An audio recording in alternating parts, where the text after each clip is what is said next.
비결이라는 제목으로 함께 말씀 나누도록 하겠습니다.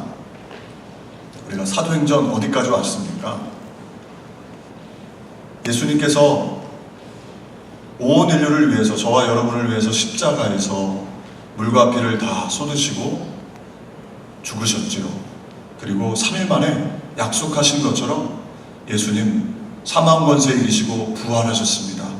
그 예수님께서 제자들과 40일 함께 계시면서 명령하셨지요. 아버지께서 약속하신 것을 기다리라. 너희가 몇 날이 못 되어 성령으로 충만케 될 것이다. 그 명령에 제자들이 순종하여 기도했더니 성령 하나님께서 제자들 각각 그들 위에 충만히 임재해 주셨습니다. 성령 하나님께서는 그냥 마음에만 임재해 주신 것이 아니라 감각적으로 느낄 수 있도록 임재하셨습니다. 급하고 강한 바람 같은 소리가 그들에게 들려졌고, 불의 혀가 갈라지는 것처럼 그들 각각 머리 위에 성령 하나님의 임재가 보여졌습니다. 또 거기에 모여있는 모든 사람들이 각각 다른 방언으로 말하기 시작합니다. 그리고 그들이 권능을 받았지요. 예수 그리스도를 증거하게 됩니다. 교회가 탄생이 되었고, 그 능력으로 베드로와 요한은 태어나면서부터 안진뱅이였던, 구걸하는 성전 미문에 있었던 그 안진뱅이를 예수 그리스도의 이름으로 일으켜 세웁니다. 기적의 역사가 일어났습니다. 그 일을 통해서 예수 그리스도의 이름이 증거되었지요. 그리고 나서 마치 세상이 금방 바뀔 것 같은 그런 느낌이었는데, 오히려 제자들에게 찾아온 것은 핍박과 고난이었습니다. 그들이 공회에 사로잡혔습니다. 그런데 오늘 말씀해 보니까 공회에 사로잡혔던 베드로와 요한은요, 오히려 신문하는 종교 지도자들보다 더 담대했다. 성경은 그렇게 말씀합니다. 오늘 13절에 보면 담대하게 그들이 말했다, 이렇게 말씀하고 있거든요. 오늘 말씀을 살펴보면서 저와 여러분 모두가 다 베드로와 요한이 가졌던 그 담대한 믿음, 담대한 신앙을 가지시기를 주님의 이름으로 축복을 드립니다. 일상생활 속에서, 가정에서, 일터에서, 교회에서 저와 여러분 하나님의 능력, 하나님의 역사는 고난이 없는 것이 아니라, 문제가 없는 것이 아니라, 고난과 역경이 다가올 때 담대한 믿음 가지면 고난과 역경이 오히려 축복으로 바뀌는 것이 참된 신앙생활이지요. 우리 교우들이 그런 은혜를 누리시기를 주님의 이름으로 축복을 드립니다. 오늘 말씀을 살펴보면서 세 가지로 살펴볼 텐데요.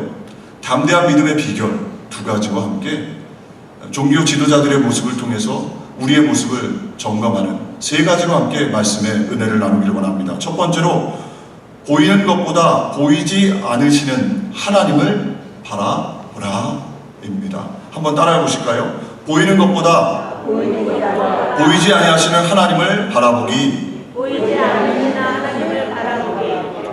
예, 베드로와 요한을 통해서 우리가 담대한 믿음의 비결은, 베드로와 요한은 보이지 않는 하나님을 마치 보는 것 같이 보았습니다. 오늘 19절 말씀, 어떻게 보면 주제 성구입니다. 오늘 말씀에, 오늘 19절 말씀 같이 합독하길 원합니다. 베드로와 요한이 대답하여 이르되, 하나님 앞에서 너희의 말을 듣는 것이 하나님의 말씀을 듣는 것보다 옳은가 판단하라.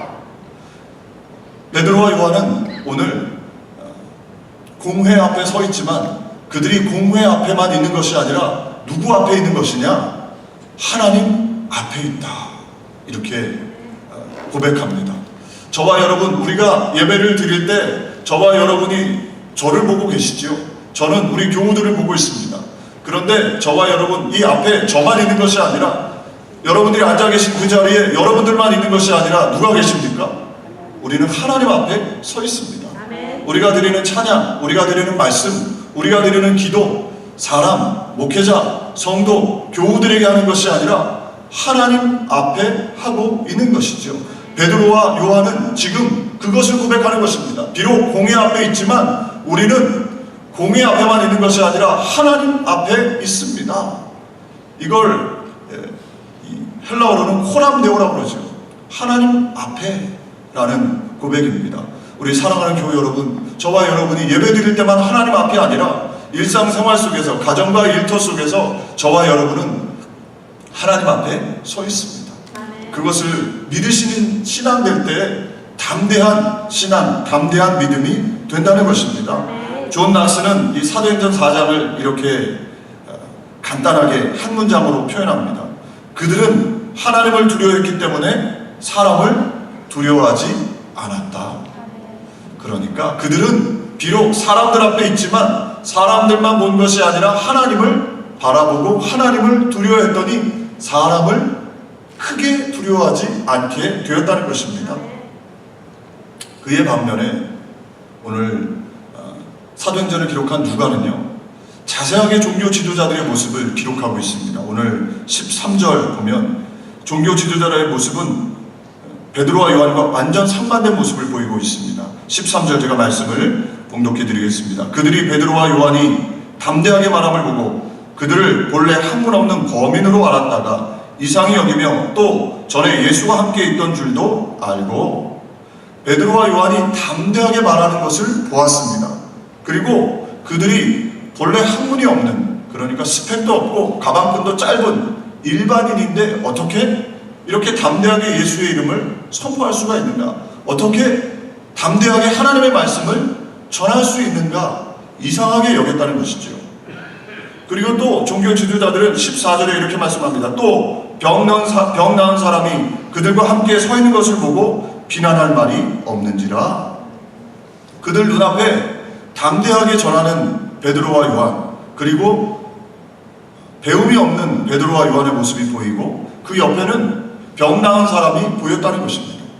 다시 말해서 지금 누가는 이 사도행전을 기록하면서 두 상반된 하나님의 사람들을 비춰보고 있는 것입니다. 대조하고 있는 것입니다.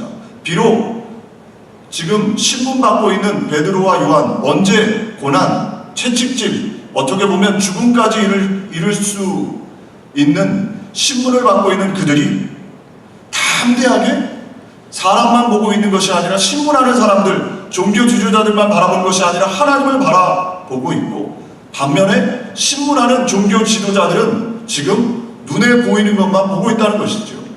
지금 베드로와 요한만 보고 그리고 병 나은 사람만 보고 있다는 것입니다. 왜 베드로와 요한이 담대하게 예수 그리스도를 증거할 수 있었는가? 어떻게 학문이 짧았던 그들이 저렇게 담대할 수 있는가? 어떻게 태어나면서부터 안진병이었던 그가 일어나서 베드로와 요한 옆에 서 있을 수 있었는가? 그것을 생각할 것이 아니라 보이는 것만 종교 지도자들은 보고 있었다는 것이죠.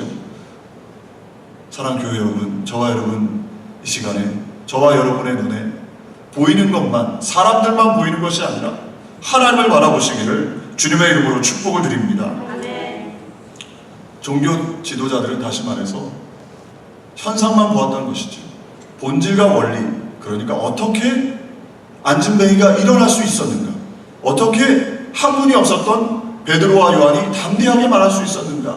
그 배경, 그 원리를 생각하지 않고 있었던 것입니다. 믿음은 무엇입니까? 믿음은 보이는 것만 보는 것이 아니라 보이지 않는 것을 보는 것이 믿음이지요. 히브리서 11장 1절에 믿음은 바라는 것들의 실상이요 보지 못하는 것들의 증거라 말씀하고 있지요. 3절은 또 뭐라고 말씀하고 있습니까? 오늘 말씀 3절 말씀 같이 합독하겠습니다. 믿음으로 모든 세계가 하나님의 말씀으로 지어진 줄을 우리가 아나니 보이는 것은 나타나는 것으로 말미암아 된 것이 아니니라. 아멘. 보이는 것은 나타난 것, 보여지는 것만으로 이루어지는 것이 아니라 보이지 않는 영적 세계, 보이지 않는 하나님으로 말미암았다는 것을 분명히 말씀하고 있는 것입니다. 많은 믿음의 사람들이 보이지 않는 하나님을 바라보고 신앙생활을 했을 때 담대한 신앙 가질 수 있었던 것이죠. 모세를 보십시오. 모세가 40세 혈기왕성했을 때 그가 자신의 힘으로 동족들을 애굽으로부터 출애굽시키고자 하는 꿈을 가지고 있었습니다. 고통받는 동족들을 향해 불쌍한 마음을 가졌지요. 그런데 그가 결국에 한 것은 애굽 사람 한 사람을 죽이고 도망자의 신세로 미디안 광야로 도망치게 됩니다. 그곳에서 40년, 이제 80세가 되었습니다. 혈기왕성했던 그 힘은 사라지고 그의 마음속에 내 힘으로는 아무것도 할 수 없구나, 그런 절망감이 있었을 때 우리 하나님께서 꺼지지 않는 가시떨기 사이로 나타나셨습니다. 그리고 모세에게 명령하셨지요. 그 모세가 그 하나님 만난 이후로 담대하게 당시 최고 권력자였던 신과 같은 존재였던 애굽의 바로 왕에게 담대히 나아갑니다. 그리고 그에게 황당한 하나님의 명령을 전하지요. 나의 백성들을 출애굽시켜라. 애굽에서 노예 생활을 하지 않도록 나아가서 하나님을 예배할 수 있도록 해라라는 하나님의 명령을 전합니다. 한번 생각해 보십시오. 이게 가당한 이야기입니까? 우리가 말씀을 통해서 알고 있었으니까 너무나 그냥 당연하게 받아들이는 경향이 있는데요, 실상 지금 노예 생활을 하고 있는 그들을 애굽으로부터 탈출시켜서 보내서 자유민이 되게 해라. 많은 경제력, 많은 노동력을 잃는 일이 아닙니까? 상실하는 일인데 바로 왕이 그것을 내버려 두려고 했겠습니까?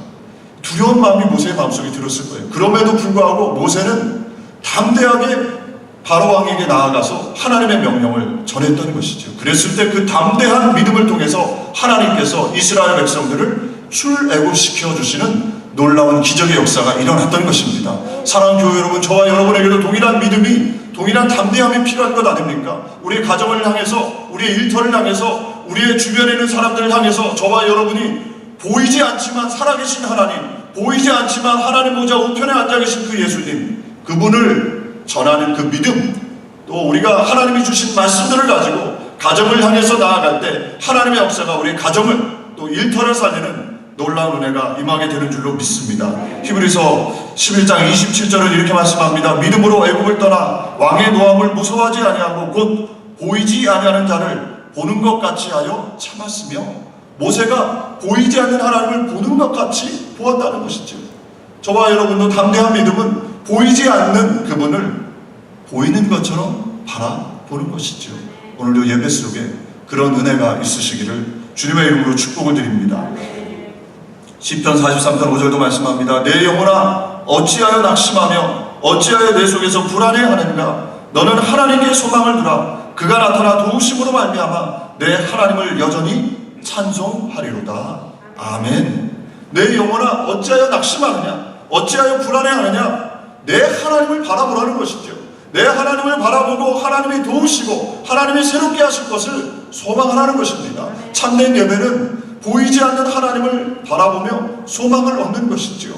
낙심된 환경 속에서 보이지 않는 하나님, 나를 사랑하시고 독생자까지 허락해 주신 그 하나님, 우리를 고와 같이 버려두지 아니하시고 성령을 선물로 주시는 그 하나님, 그 하나님을 바라보며 낙심된 환경에서 소망을 갖는 것, 그것이 참된 예배요 신앙생활인 것을 믿으시기를 주님의 이름으로 축복을 드립니다. 이사야 40장 31절도 말씀합니다. 우리 말씀 같이 합독하겠습니다. 오직 여호와를 앙망하는 자는 새 힘을 얻으리니 독수리가 날개치며 올라감 같을 것이요 다름박질하여도 곤비하지 아니하겠고 걸어가도 피곤하지 아니하리로다. 아멘.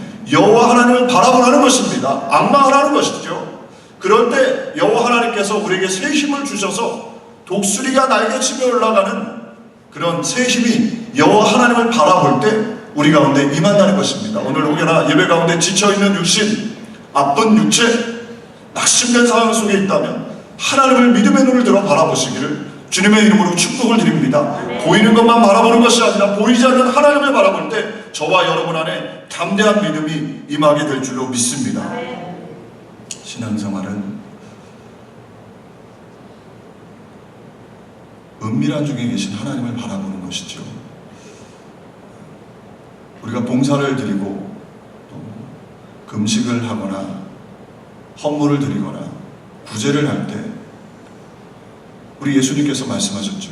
저와 여러분은 계속해서 이 신앙생활을 하다 보면 우리가 똑같은 패턴 속에 들어오기 때문에 보이지 않는 하나님을 자꾸 잊어버릴 때가 많이 있습니다.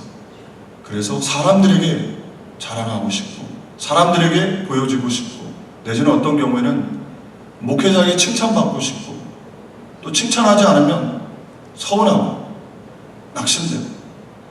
그런데 진정한 신앙생활은 무엇입니까? 은밀한 중에 계시는 하나님을 바라보는 것입니다. 우리 예수님께서 산상수훈에 말씀하셨죠. 6장에 보면, 마태복음 6장에 보면 예수님께서 부제할 때, 기도할 때, 금식할 때 어떻게 해야 되느냐?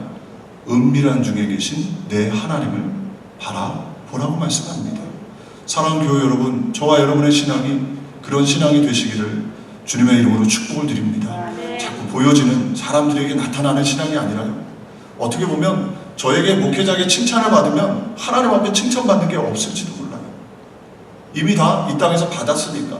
그런데 저에게 내지는 우리 교우들에게, 재직들에게 칭찬받지 않는 그런 구제, 그런 기도, 그런 헌신, 봉사, 그것은 하나님이 카운트하시는 거죠.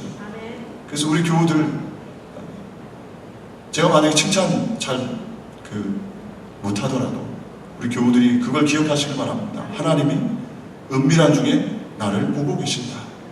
그래서 그 믿음으로 나아갈 때 저와 여러분은 담대해지게 되고, 그 믿음으로 나아갈 때 하나님의 은혜가 저와 여러분 속에 임하게 될 줄로 믿습니다. 세상이 참 빠르게 변합니다. 지난주를요, 매스컴에서, 어떤 매스컴에서는 슈퍼위크라고 부르더라고요. 미국 정상회담, 한국에서는 지방선거, 보궐선거가 있었지요. 또 스포츠로 가장 많은 사람들에게 사랑받는 월드컵 경기가 지난주에 시작이 됐습니다. 어리둥절하게 정말 큰 일들이 계속해서 일어나고 있습니다. 학자들은 지방선거 결과를 일종의 시대적 전환의 징조로 본다, 이렇게 신문기사에 나와 있더라고요. 신문 칼럼니스트 송호근 교수는 이렇게 지방선거를 정의를 했습니다. 9세대 진지가 붕괴됐다. 9세대로 회귀하는 퇴로가 차단되었다. 지난 시대의 금기들이 더 이상 작동하지 않는 세대들에게 시대 운영의 주도권이 넘어갔다는 것을 의미한다. 우리 교우들은 지방선거, 한국의 지방선거를 어떻게 보고 계십니까? 또 지난주에 미북 정상회담이 있었지요. 많은 이들이 이 장면을 보고 충격도 받고 환영도 하고 여러 가지 만감이 교차했던 것으로 알고 있습니다. 얼마 전까지만 해도 서로를 위협적으로 협박했던, 적대적인 말을 쏟아내었던 두 정상이 손을 맞잡고 엄지를 치켜 들어 올리는, 한 2주 전, 3주 전만 해도 상상할 수 없었던 일이 우리 눈앞에 일어났던 것이죠. 누가 이 일을 상상했겠습니까? 북한은 완전한 비핵화를 주도적으로 진행하겠다. 두고는 봐야 되겠습니다만은 그렇게 이야기를 했죠. 상상할 수 없었던 일들이 빠르게 진행되고 있습니다. 저와 여러분, 이때 우리 신앙인들은 무엇을 바라봐야 될까요? 황당해하거나 당황스럽게 바라볼 것이 아니라 하나님께서 지금 무엇을 원하시는가? 하나님의 뜻이 어디에 있는가? 하나님께서 무엇을 기뻐하실까? 사람들의 소리가 아니라 하나님께서 이 일을 통해서 어떤 일을 계획하고 계시는 것일까? 우리는 이 일을 통해서 어떻게 하나님 앞에 영광 올려드릴 수 있을까? 이것을 저와 여러분이 고민하며 기도하는 그런 은혜가 있기를 주님의 이름으로 축복을 드립니다. 두 번째로 오늘 말씀을 통해서 저와 여러분 담대한 믿음 얻기 위해서는 사람의 말보다 하나님의 음성에 순종해야 합니다. 한번 우리 같이 읽어볼까요? 사람의 말보다 하나님의 음성에 순종하기. 오늘 19절 말씀 이렇게 말씀합니다. 베드로와 요한이 대답하여 이르되 하나님 앞에서 너희의 말을 듣는 것이 하나님의 말씀 듣는 것보다 옳은가 판단하라.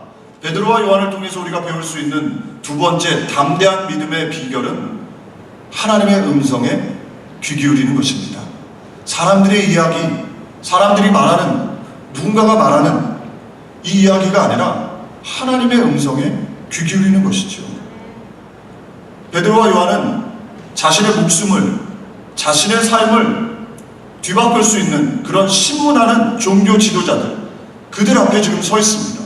그런데 그들의 말을 듣기보다 하나님의 음성, 하나님의 말씀 앞에 순종하겠다라는 놀라운 믿음의 고백을 말씀을 통해서 우리는 보게 되죠.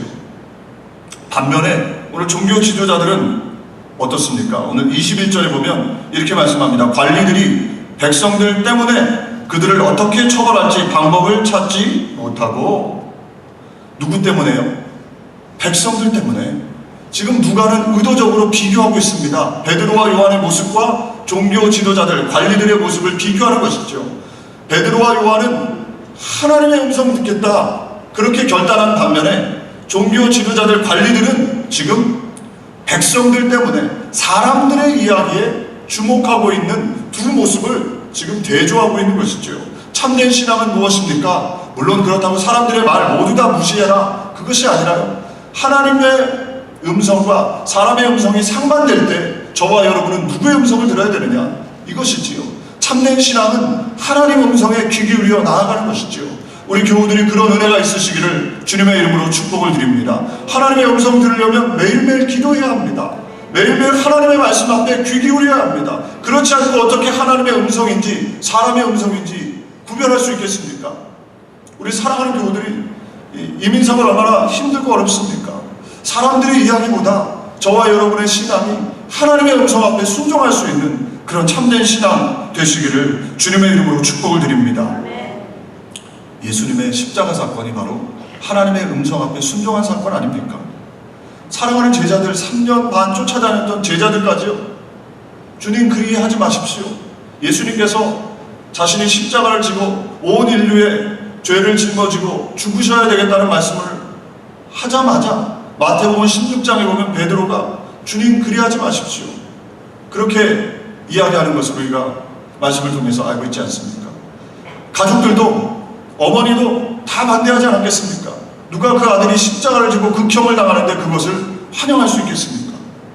모든 사람들이 다 말리는 길, 그 길을 우리 예수님께서는 성부 하나님 그분의 음성에 순종하여 그 길을 고난의 길, 순종의 길, 섬김의 길, 사랑의 길로 걸어 나아가신 것이죠.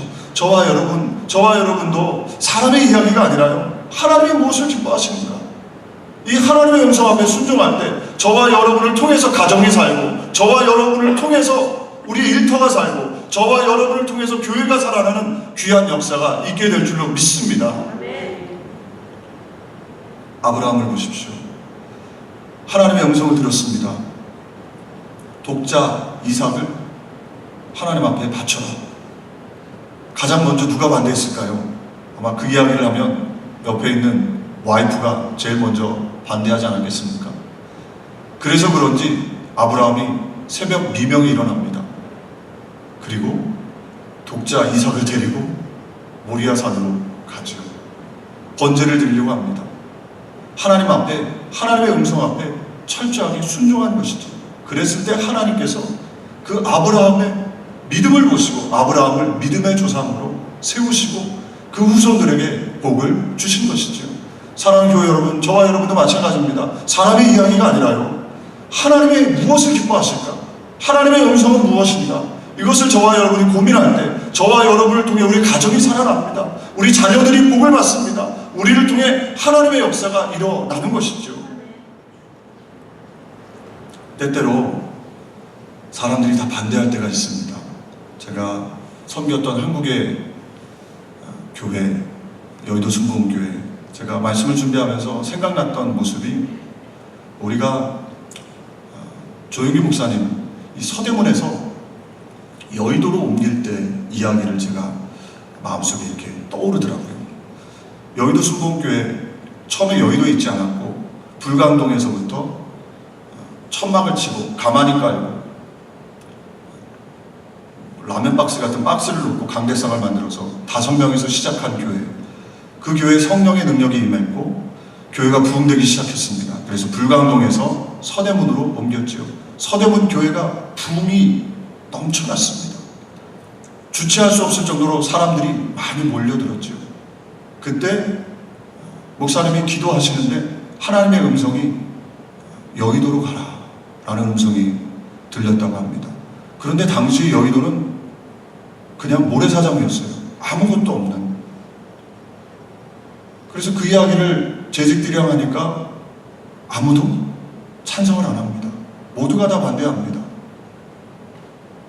기도하면 다시 하나님께서 여의도로 가라 하시는데 눈 뜨면 여의도는 허벌판에 모래사장에 아무것도 없고 돈도 없고, 눈 감으면 다시 하나님 말씀하시고.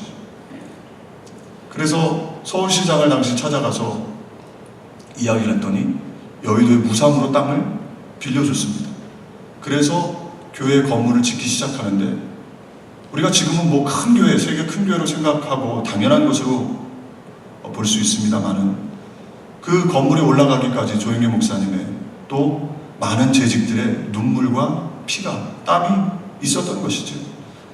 철골을 돈이 없어서 그 골조만 올려놓고 비가 내리면 다 녹슬어 내리니까 그곳에 가서 많은 목회자와 목사님과 재직들이 함께 눈물로 기도하고 밤을 지새우며 그곳을 지키고, 그런 수고와 헌신이 있었던 것이죠. 하나님의 음성 앞에 순종했을 때 결국에는 놀라운 하나님의 역사가 교회를 통해 일어났던 것을 보게 됩니다. 사랑하는 교회 여러분, 저와 여러분의 삶에도 우리가 하나님 음성이 사람의 음성과 동일하면 좋겠는데 때때로 사람과 하나님의 뜻이 다를 때가 있다는 것이죠. 그때 저와 여러분 하나님 음성 앞에 순종할 수 있는 그런 결단이 있으시기를 주님의 이름으로 축복을 드립니다. 베드로와 요한은 그 결단이 있었던 것입니다. 그랬을 때 그들을 통해 하나님의 역사가 일어났던 것이죠. 세 번째로 오늘 말씀을 통해서 함께 살펴보고 싶은 것은요, 종교 지도자들의 다른 한 가지 더 모습입니다. 되돌리지 않는 그들의 모습을 함께 말씀을 통해서 살펴보기를 원합니다. 오늘 14절부터 16절은 이렇게 말씀합니다. 우리 말씀을 같이 합독할까요? 또 병 나은 사람이 그들과 함께 서 있는 것을 보고 비난할 말이 없는지라 명하여 공회에서 나가라 하고 서로 의논하여 이르되 이 사람들을 어떻게 할까? 그들로 말미암아 유명한 표적 나타난 것이 예루살렘에 사는 모든 사람에게 알려졌으니 우리도 부인할 수 없는지라. 세 번째로 종교 지도자들의 모습인데요, 이 종교 지도자들의 모습은 잘못된 것을 알면서도 되돌리지 못하는 것입니다. 오늘 말씀을 보면 병당한 사람이 그들과 함께 서 있었다. 그러니까 하나님의 역사로 이적, 표적이 일어났다는 것을 그들이 알았던 것이죠. 그리고 16절 후반부에는 우리도 부인할 수 없는지라. 그러니까 그들이 볼 때에도 예수님이 하나님의 아들이시고 그분을 통해 기적이 일어난다는 것을 부인할 수 없는 진리, 사실이라는 것을 알았던 것입니다. 그런데 그들은 어떻게 했습니까? 그들은 회개하거나 마음을 돌리거나 하지 않고 오히려 자기네들끼리 모여서 의논했답니다. 회의했답니다.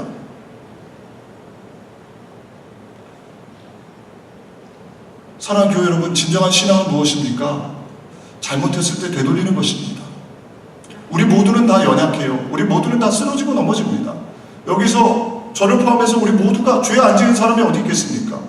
하나님께서 죄 지은 것만 따지면 아무도 하나님 앞에 쓸 수가 없죠. 그런데 하나님이 기뻐하시는 하나님의 사람들은 죄를 짓고 난 다음에 계속해서 되돌리는 사람들입니다. 회개하고 방향을 돌리는 것이죠. 종교 지도자들의 문제는 무엇이냐? 사단에게 붙잡혀 있는 사람들의 문제는 무엇이냐? 하나님의 은혜를 누리지 못하는 사람들의 특징은 무엇이냐? 되돌리지 않는다는 것입니다.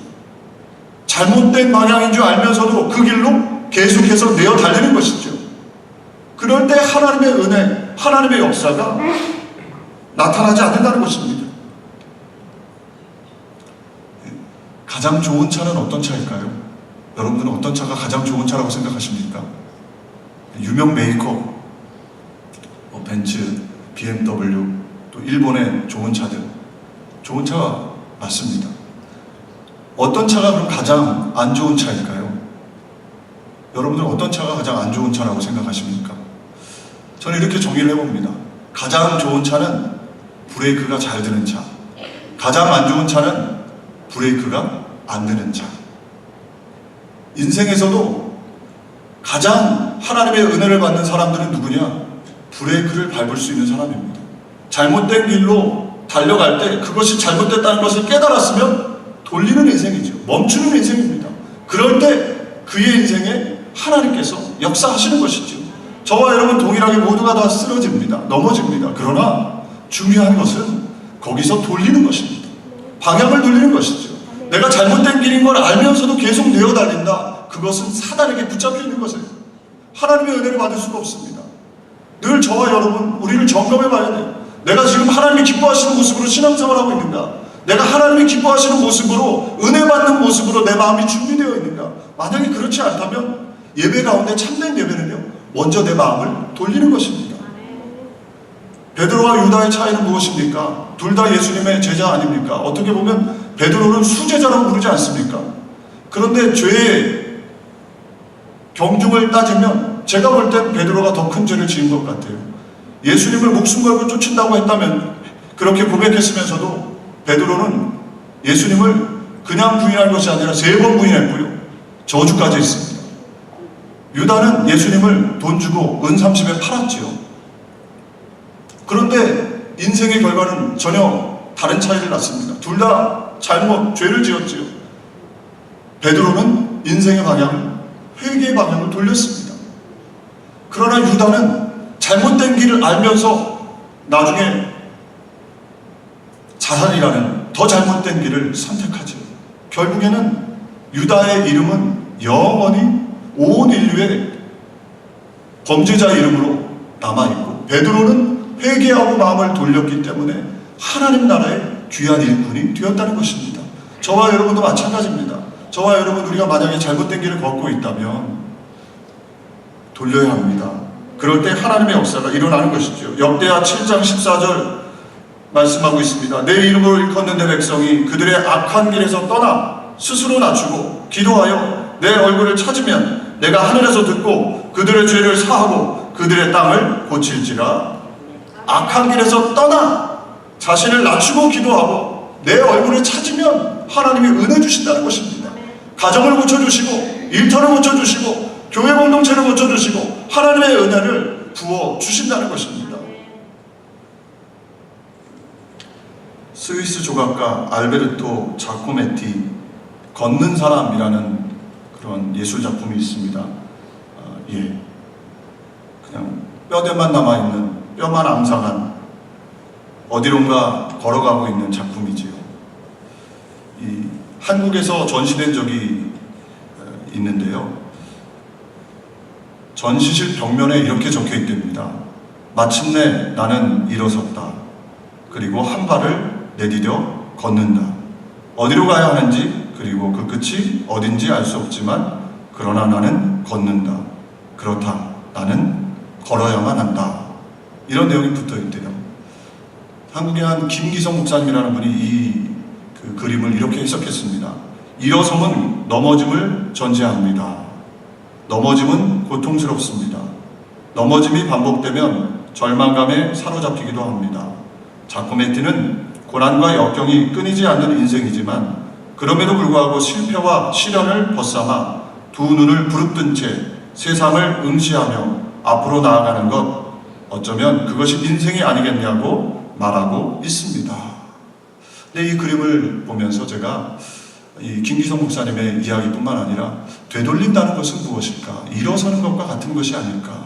되돌린다는 것은, 일어선다는 것이 넘어짐을 전제하고 있다면 되돌린다는 것은 우리는 늘 죄를 짓고 쓰러지고 우리 모두가 다 그것을 전제하고 있는 것이지요. 그러나 신앙은 날마다 되돌리는 것이지요. 누구를 바라보면서요? 하나님 앞에 내가 있다. 사람이 아니라 누구 때문에 하나님 앞에 나아가는 것, 멈추는 것이 아니라 하나님이 내 앞에 계신다. 그리고 하나님 음성에 순종하기 위해서 되돌리는 인생, 그 인생이 바로 담대한 믿음의 비결을 발견한 신앙인, 그런 인생일 줄로 믿습니다. 우리 교우들이 그런 은혜를 누리시기를 주님의 이름으로 축복을 드립니다. 오늘 22절은 이렇게 말씀합니다. 이 표적으로 병 나은 사람은 40여 세나 되었더라. 이 22절 말씀이 좀 생뚱맞습니다. 갑자기 병 나은 사람이 3장 후반에 붙어 있는 것도 아니고 병 나은 지 한참 지나고 지금 그 병 나은 사람 때문에 베드로와 요한이 잡혔는데 그 후반에 지금 22절이 나와 있단 말이죠. 이것이 무슨 의미인가? 이 의미가 저는 이렇게 생각합니다. 담대한 믿음을 가지고 있으면 40년 동안 해결되지 않은 문제도 해결된다는 것이지요.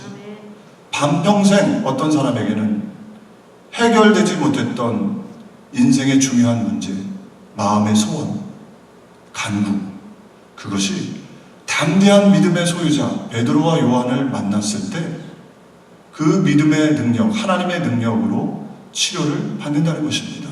사랑하는 교회 여러분, 저와 여러분 삶에 혹여나 40년은 아니더라도 오랫동안 해결되지 않은 문제, 뭔가 막혀있는 그런 인생의 답답한 기도의 제목이 있다면 저와 여러분도 담대한 믿음, 베드로와 같이, 요한과 같이 담대한 믿음으로 하나님의 능력, 하나님의 브레이크스루를 이룰 수 있는 그런 신앙인들이 되시기를 주님의 이름으로 축복을 드립니다. 어떻게 베드로가 하나님 앞에 서 있다, 어떻게 베드로가 자신의 목숨을 쥐고 있는 신문관들 앞에서도 담대하게 내가 너희들의 말을 듣는 것이 합당하냐, 하나님의 음성 듣는 것이 합당하냐, 이렇게 고백할 수 있었습니까? 베드로는 어떤 사람이었어요? 베드로는 이런 담대함을 가질 수 없는 사람이었습니다. 예수님의 십자가 앞에서 3번이나 도망쳤던 인물 아닙니까? 그런데 베드로가 이렇게 담대한 믿음, 요한이 담대한 믿음을 가질 수 있었던 비결, 요한은 어떤 사람이었습니까? 자기 엄마를 시켜서 예수님께 청탁했던 인물 아닙니까? 하나님 나라가 임하면 내가 예수님 우편에 왼편에 앉게 해주세요, 그렇게 청탁했던 인물이에요. 별 볼 일 없었던 베드로, 요한입니다. 그런데 그들이 이런 담대한 믿음을 가질 수 있었던 비결은요, 사도행전 2장에 나와 있습니다. 그들이 다 성령으로 충만하게 되니까 그들이 전혀 다른 인물이 되었다는 것이죠. 저와 여러분도 성령 충만을 소망하시기를 주님의 이름으로 축복을 드립니다. 예수 믿을 때 그냥 받았던 성령, 그것으로 만족하지 마시고 저에게 성령으로 충만하게 해주십시오. 온 마음과 생각이 성령으로 충만해져서 예수로 충만해지게 해주시고 예수님을 담대하게 선포할 수 있는 하나님의 사람 되게 해주십시오. 그렇게 소망하며 나아갈 때 저와 여러분에게도 베드로에게 주셨던, 요한에게 주셨던 성령 충만의 역사로 말미암아